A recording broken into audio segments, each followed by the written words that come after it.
what shall I talk about? And it's like, I'm sure everybody else is this way. I don't think I'm the only one. Here's the short commentary of my mind taking my dog for the walk. Walking, walking, walking, feeling my feet, stepping, stepping, going down the steps.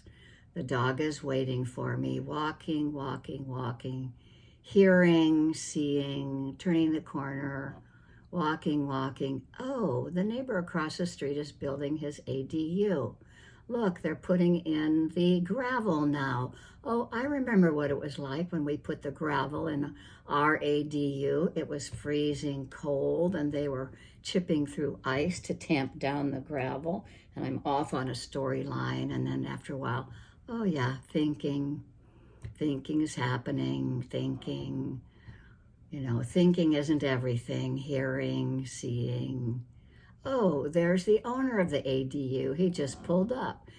Oh, he's having a hard time with the guy next door who doesn't like the fact that he's building a 2-story ADU. Then I go off on a storyline, and then I go back to, oh, feet on the ground, hearing, seeing, smelling, sounds coming to the ears, walking, dogs getting to the place where he always likes to go. Good, stopping, stopping. And it just goes on. And I know that each one of you has a constant running commentary and how important we think it is, this thinking that seems to be, it's like we believe it.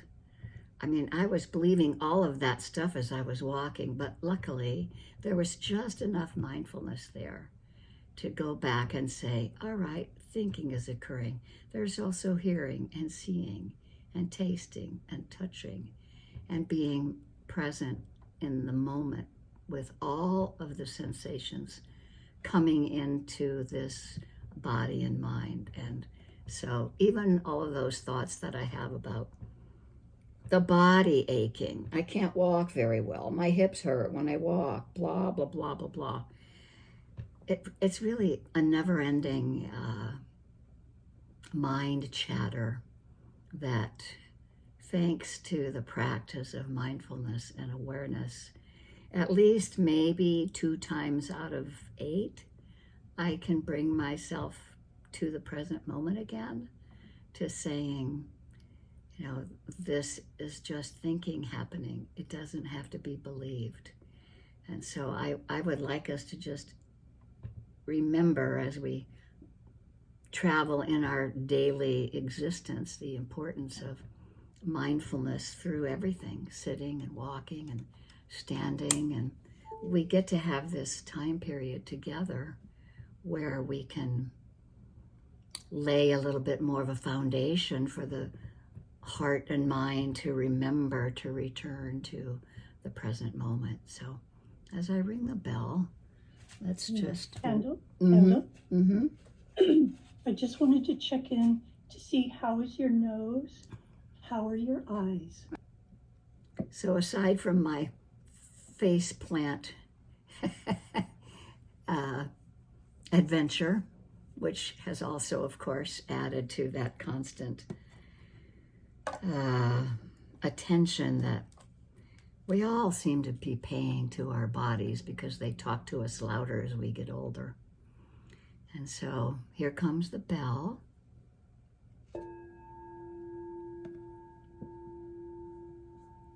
Letting that sound arise and come to the ears.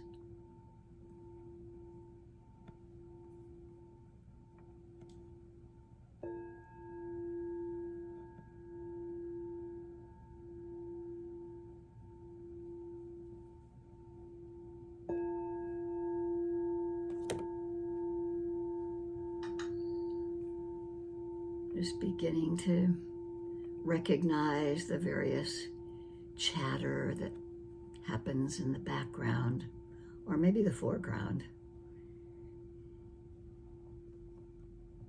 And just acknowledging that we're here now, right here, right now. And what does that feel like? what do we notice? Can we bring mindfulness to the fore so that if we're on a long thinking jag, we can just acknowledge that thinking is happening. Maybe we have a strong investment in that thinking. And when we notice, we can just notice that thinking is happening. Or our attention might go to places in the body that are talking to us, places in the body that remind us of something that might be aching or in pain or creaky or swollen, or we can see that clearly with mindfulness without having judgment. We might notice that there's pain in the body because of it, but we don't always have to keep going on the storyline. But oftentimes we do. So when we do, we can just wake up in this very moment and begin again from that place,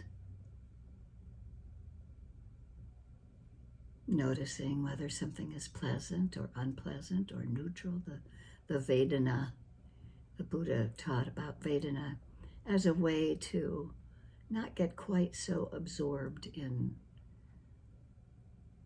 putting a lot of importance into what we're paying attention to, because we can remove ourselves slightly to say, oh, this is pleasant, or this is unpleasant, or maybe there's confusion, or we can't really tell. It's neutral, or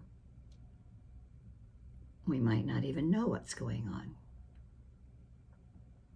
which I would say personally,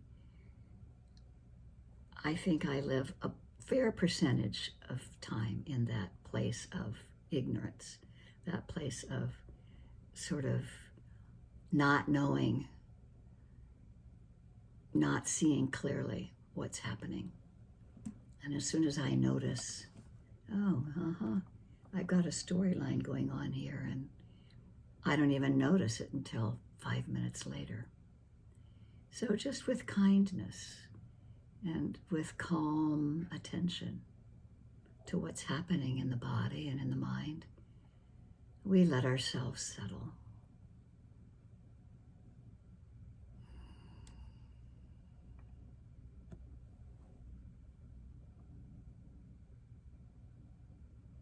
We let ourselves settle into this body, heart, mind.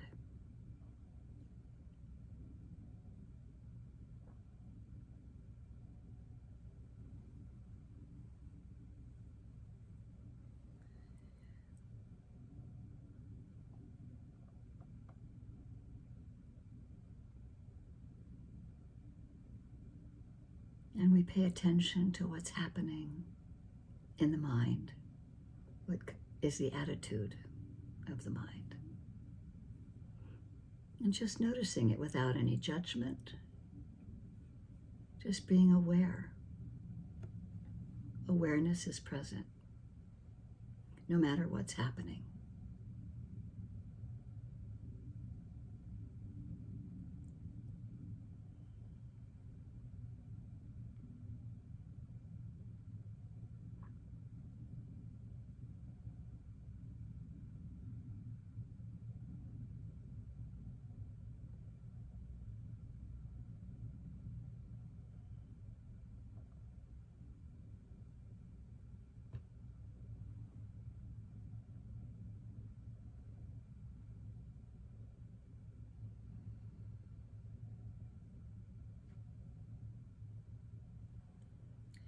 We can let our breath be our guide to settling into the body, feeling the breath as it arises at the belly, fills out the belly and diaphragm. We notice the diaphragm when it lifts up into the rib cage. We might notice pressure and tightness. We might notice the space between the inhale and the exhale, and noticing the release of pressure on the exhale.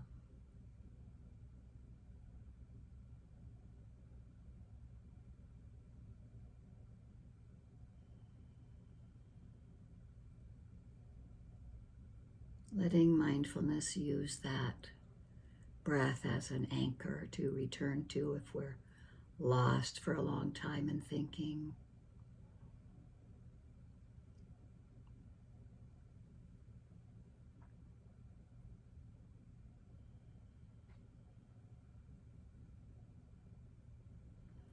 Or we can use a touch point outside of the body where the buttocks hits the chair or the feet touch the floor, feeling grounded, feeling pressure there, or warmth or coolness, just like the breath.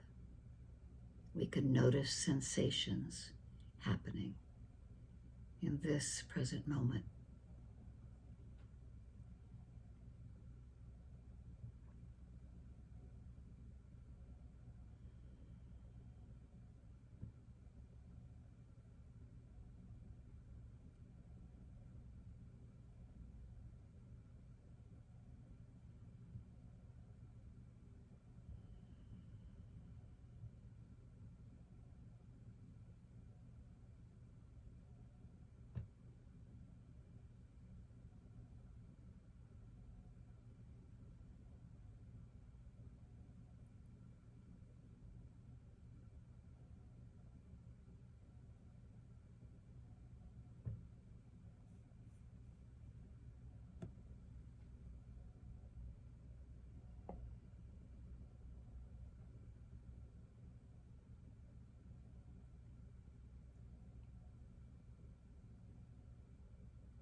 Just taking notice from time to time.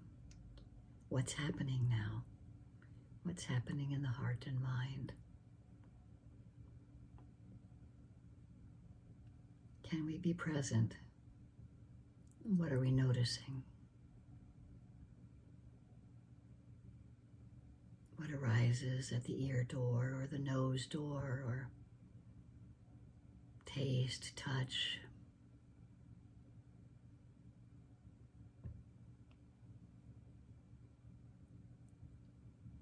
The thought door. We create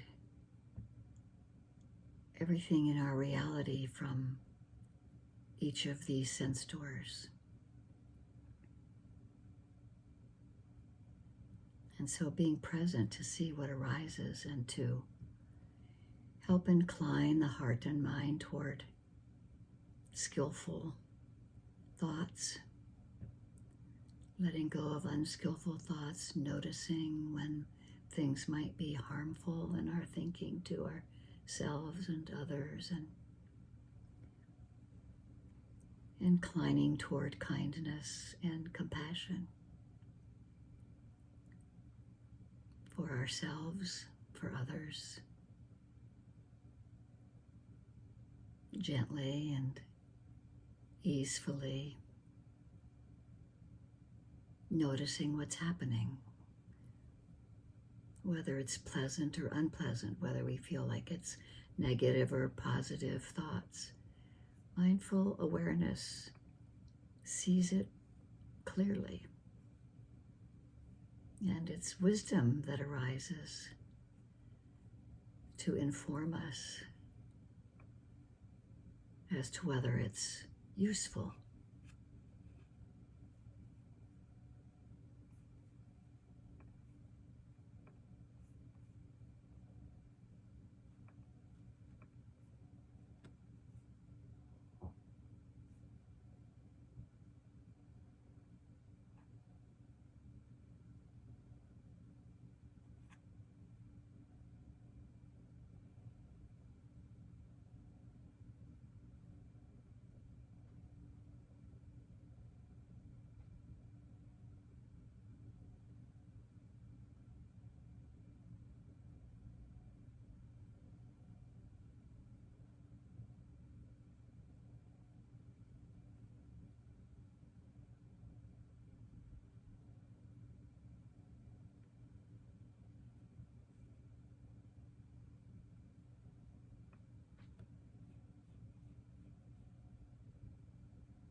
as we pay attention to what's arising in the mind.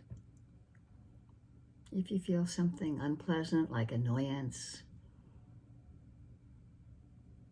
look at the feeling of annoyance, not at the thought that is causing the annoyance. This is annoyance. This is how it feels. We stay with whatever emotion is arising to discover how the feeling changes or what happens to it as you keep watching it. It can also happen with a pleasant sensation that arises in the mind. Mindful awareness is there with an open awareness to hold fully and turn toward what is actually happening, how it feels, and how it changes. Anicca, noticing the changing nature of whatever we're attending to.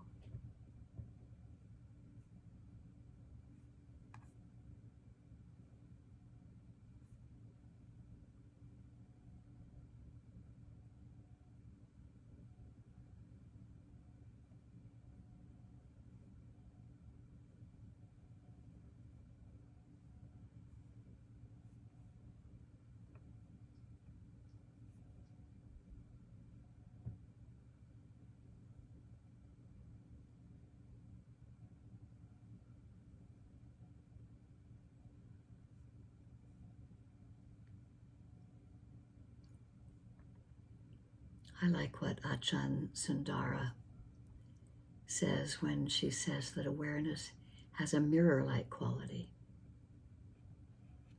We can tap into it right now, become aware of the mind and body as they are in this moment. Perhaps awareness is reflecting the feeling of sleepiness or of not knowing, the feeling of cold or heat, heaviness or lightness. Reflective consciousness can see things, even the things that are closest to us. It reflects feelings of aversion, anger, kindness, pleasant feelings, unpleasant feelings, all kinds of things. This quality of seeing, of knowing, this reflective mind is neutral. There's no sense of judging or criticizing. Awareness merely reflects the judging or the critical mind. That is what the Buddha is talking about when he says that the Dhamma is apparent here and now. Not tomorrow or yesterday, but here and now in the present moment. And the Dhamma is timeless. It's not dependent on time.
Whenever we find ourselves lost or wandering, we just begin again.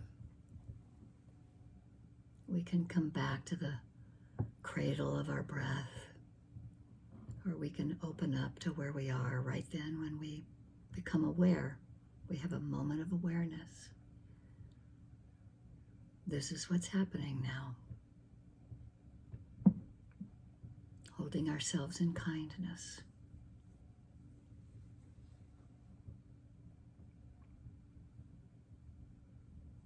What does that feel like? What does that mean, really? What can we find in our lives that we feel an open heart with?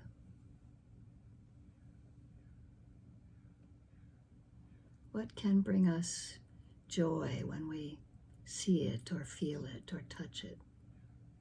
What can make us feel loving and appreciative?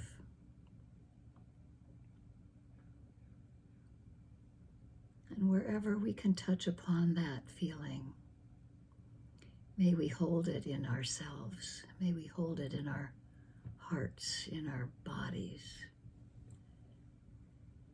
in our minds. May we hold that sense of goodwill and kind compassion gently for ourselves.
Encouraging and inclining the heart-mind to have this warmth, this kindness that we can give ourselves.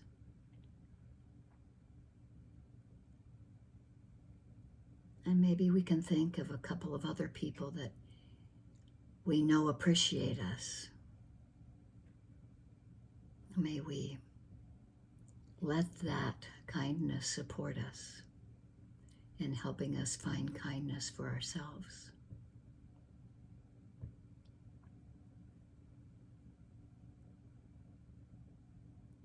At the very least, we know each of us in our group has kind, loving support for each other.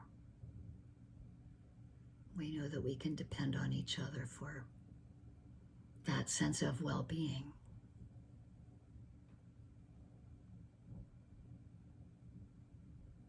And may we let that sense of well-being flow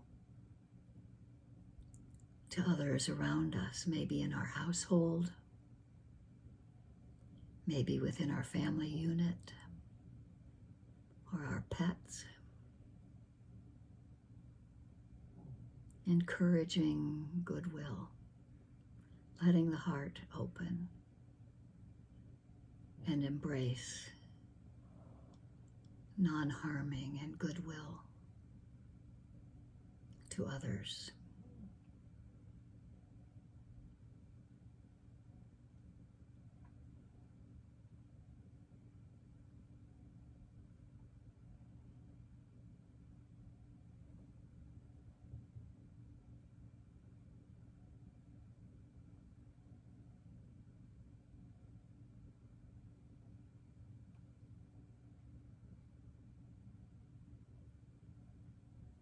And as we let this sense of kindness and well-being expand in our hearts, may we include others.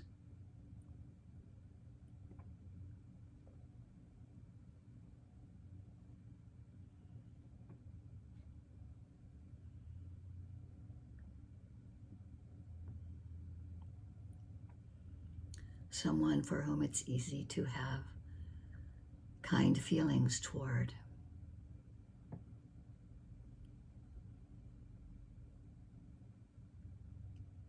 Encouraging our hearts to be kind and open.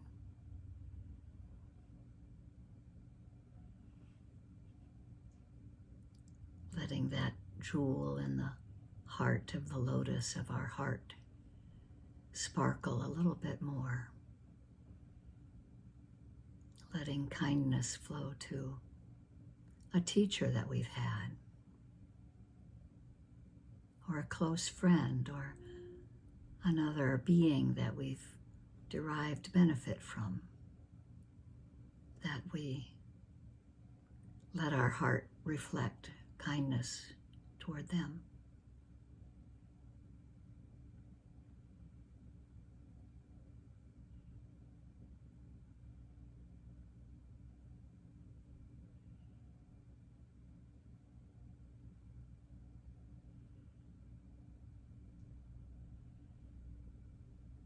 Breathing in and breathing out. Breathing in and breathing out. May we hold others in kind regard. May we let this kindness flow to someone that we don't know, a neutral person, someone that we know wishes to be happy just as we wish to be happy.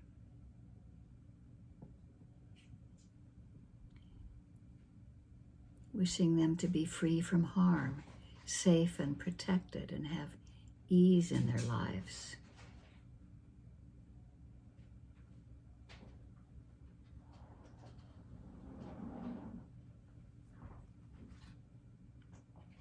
Breath by breath, continuing to let this kindness flow, perhaps to someone that we have difficulty with, a family member, a neighbor. Just knowing this person wants to be happy too. See if we can just touch a little upon that difficulty that we have, to let kindness flow toward that person. Just touching upon it lightly.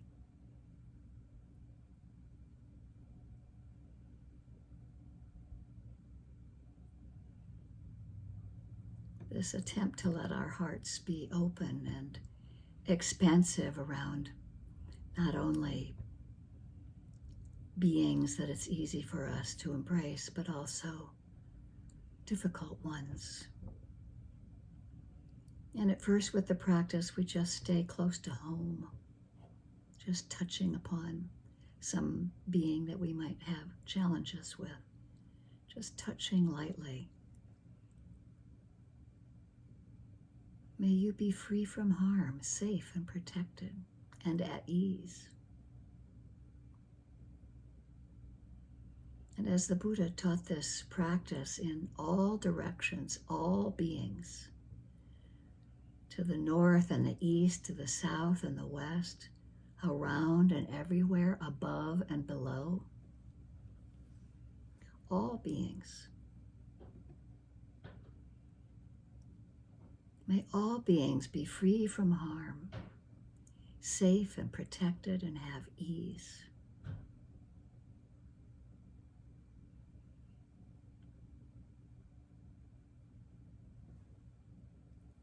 Anicca vata sankhara, upadavaya domino, upakitava meruchanti, te sam vipasamo sukho. All conditioned things are subject to impermanence. They arise and pass away. And seeing this clearly with mindfulness brings the greatest happiness. That happiness is peace.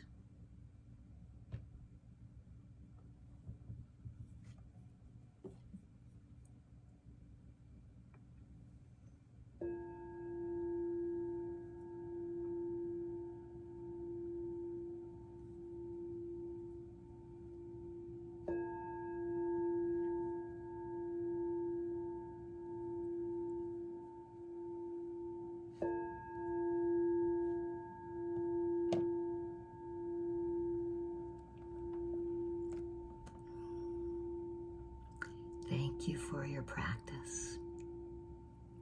Thank you for taking this time to let the heart and mind be seen clearly and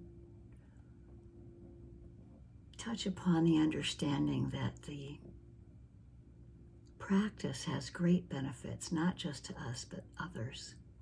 Even by just sitting here, it brings benefit to all beings. So thank you for that.